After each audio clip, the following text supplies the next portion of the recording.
Պաշտպանվելու եւ անվտանգությունը պահելու երկրում։ Պաշտպանական անվտանգային ծախսերը կրճատելը համարում եմ սխալ որոշում, եթե նման որոշում արդեն կայացված է։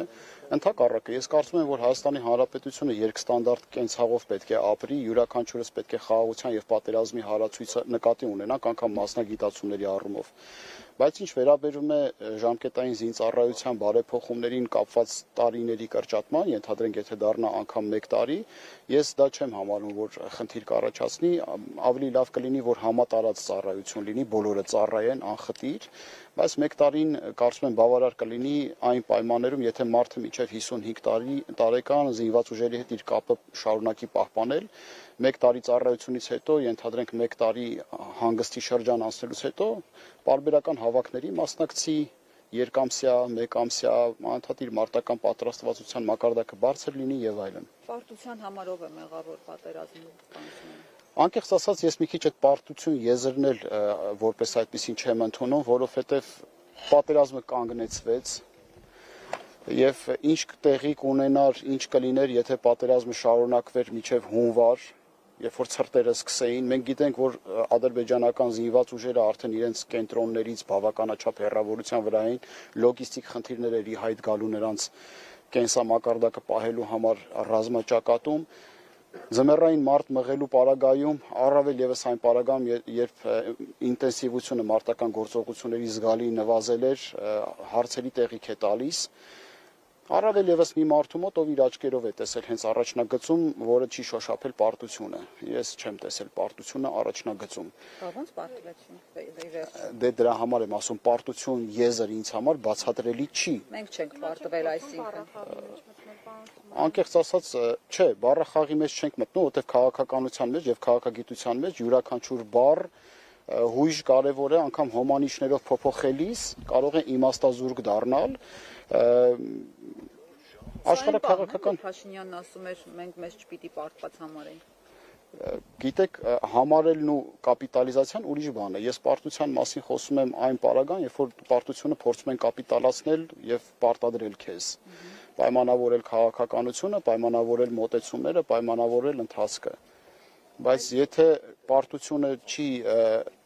որդեգրվում որպես ռազմավարություն, ապա դա կարելի է վերագրել հռետորաբանությանը։ Բայց սա ինչ քաղաքականություն է, որ տարիներ շարունակ ինչ-որ հաճախականությամբ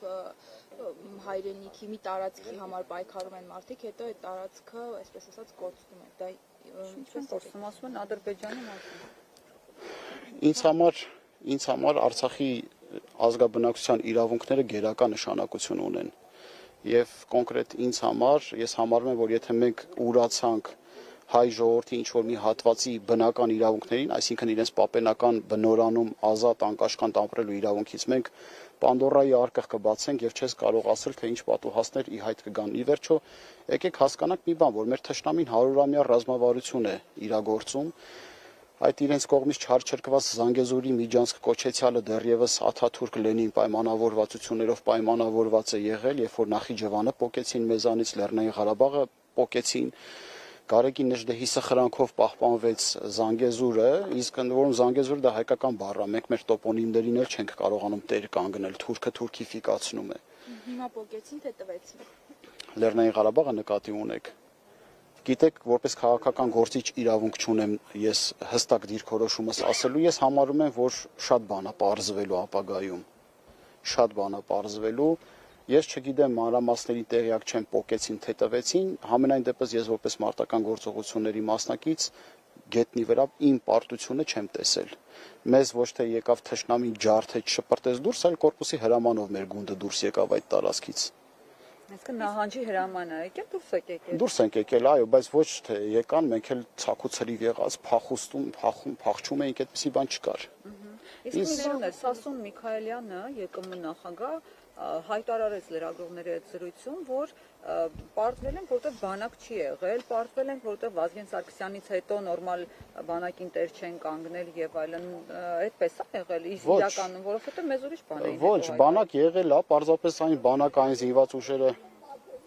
Հա, այս մասով ասեք, դասալիքների մասին եք ասում։ Գիտեք, դասալիքների հարցն էլ է մի քիչ հարաբերական, որովհետև այո, դասալքություն եղել է, հանուն անկեղծության համար նշենք, բայց կազմակերպման աստիճանը իջեցնել միջև մարտավարական օղակում գործող զինվորի մակարդակ, որը տարիներ շարունակ զինված ուժերից կտրված է եղել, սխալ է։ Չէ, 11000 դասալիք եղել է, որի մասին Աննա Հակոբյանը։ Չգիտեմ այդ ստատիստիկ տվյալները ճիշտն ասած։ Դժվար թե 11000 կռվող եղել է, նշանակում է 11000 բոլոր մոբ ռեզերվը փախել է, զինված ուժերն էլ հետ է։ Սասուն Միքայելյանը պարտության պատճառ նշում է բանակ չլինելը։ Չէ, բանակ եղել է, այլ խնդիր, որ մեր զինված ուժերը 20-րդ դարի բանակի ստանդարտներով կառուցված զինված ուժեր է եղել, իսկ մեր թշնամին կարողացել է առաջանցիկ զարգանալով ՆԱՏՕ-ի լավագույն ստանդարտները ներդնել, կապված նաև հետ, որ Թուրքիայի հետ սերտ եւ համապարփակ համագործակցություն է ունեցել։ Մենք տեսանք, որ լրիվ այլ մարտավարություն։ Դուք որ 5 կադրերը նայեք, կտեսնեք, թե ոնց էին ծաղրում անօթաչիների ներդրումը հայոց բանակում, իսկ թշնամու ամենակարևոր խաղաքարտը որն էր, անօթաչուները։ Եվ մենք տեսանք, որ հատուկ ծառայությունների օպերացիաները, նաև այն պետությունների, որոնք որ զսպեցին մեզ որոշակի գործողություններ, նույն Դավիթ Տոնոյանի քննիչ հանձնաժողովի ցուցմունքները որ տեսնեք, որ օտար պետությունները ոնց էին միջամտած ասում մի խոսեք F-16-եր եւ այլն կհրահրեք Թուրքիայի հետ հակամարտություն։ Այսինքն այստեղ կոնցեպտուալ հարց է եւ ես խնդիրներից խնդիրը կապում եմ նրա հետ, որ տարիներ շարունակ մենք չենք ունեցել այնպիսի առաջնորդներ, որոնք խնդրի խորությունը հասկանան, կարողանան պետությունը բարձրացնել այն աստիճանի պաշտպանունակ մակարդակի, որ կարողանանք դիմակայել։ Իսկ որ Հայաստանի Հանրապետությունը իզորու է դիմակայելու մեր տարածաշրջանում ամենահավանական մարտահրավերներին, ես կասկած չունեմ, ընդհանրապես կասկած չունեմ։ Բայց դուք ինչ եք առաջարկում, հա, ես գիտեմ, որ հա, լավ, նույն Դավիթ Տոնոյանն էր ասում նոր պատերազմ, նոր տարածքներ։ Այո, բայց դրոնները համարում էին խաղալիքներ եւ այլն։ Հետո իր ցուցմունքը որ տեսնեք, հենց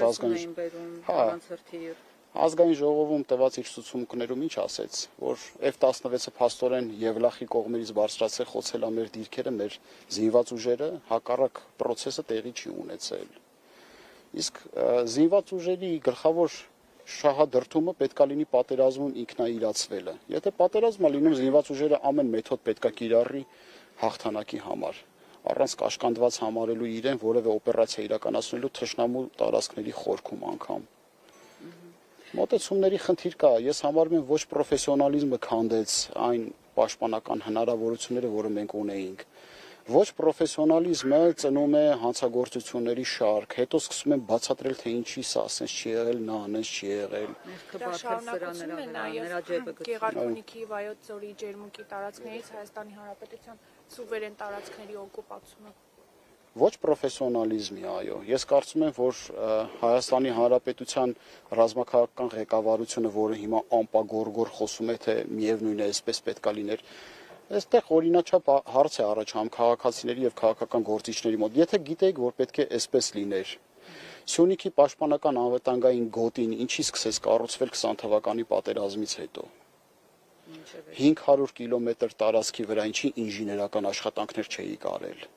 Կամ եթե գիտեիք, որ ամենաթույլ օղակը լինելու է ջրականի վարանդայի հատվածը, էշելոնացված պաշտպանական գծեր չկային։ Գնդի մատույցներում էշելոնացված պաշտպանական գծեր չկային, երբ որ 20 կիլոմետր թշնամի խորացել էր մինչև ջրականի գունդ։ Այսինքն, այս խնդրեմ եկեք փնտրենք մեր մեջ։ Եվ ես խորապես համոզված եմ, մեր թշնամին այդ աստիճանի ահասարսուռ գեր ինտելեկտուալ տեխնոլոգիաներով եւ հնարավորություններով զինված չի։ Մեր խնդրեմը մեր մեջ փնտրենք, մենք չենք պատրաստվել, մենք ենք տեղ տվել մարդկանց, որոնք որ արժանի չեն եղել, մենք ենք կարողացել հանդուրժել, մենք ենք նայել մատների արանքով, որպես ժողովուրդ, որպես ազգ մենք ի վերջո պիտի հասկանանք, որ պատասխանատվությունը պիտի վերցնենք մեր ձեռքը,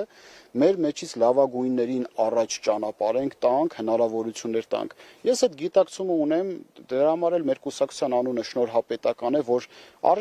արժանիների համար ճանապարհ բացենք։ Այդ ճանապարհը մենք փորձելու ենք բացենք, որ բոլոր ոլորտներում գերպրոֆեսիոնալ մարդիկ նստեն, կարողանան իրենց հարցերը լուծել, երկրի առաջ ծառացած բոլոր խնդիրները կարողանան պատշաճ մակարդակով հանգուցալուծել։ Մենք այդ կադրային կապիտալը ունենք, մենք այդ ֆիզիկա աշխարհագրական բնագծային հնարավորություններ ունենք, ինտելեկտուալ հնարավորություններ ունենք, որ երկիրը դարձնենք անառիկ ամրոց, բայց դրանով հանդերձ ոչ թե միլիտարիզացված, այլ ժողովրդավարական Հայաստանի Հանրապետություն գերպաշտպանունակ էշելոնացված պաշտպանական հնարավորություններով, որ հետո ամանչելով չգանք եռաբլուր, որ հետո գլուխներս չխոնարենք ու հասկանանք, որ այն մարդիկ, ովքեր որ այստեղ ննջում են, իրենք հաղթած գնացին, բայց մենք վախկոտի նման շարունակում ենք ապրել։ Ես չեմ ուզում, որ այդպիսի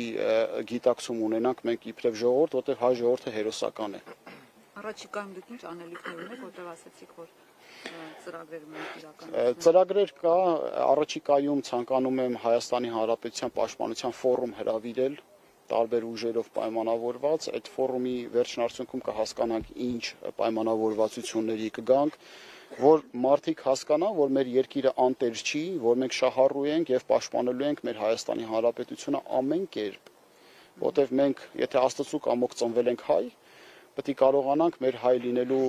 առաքելությունը պատվով տանել եւ մեր երկիրը պաշտպանել։ Մենք գնչուների նման չենք ուզում անհայրենիք լինել կամ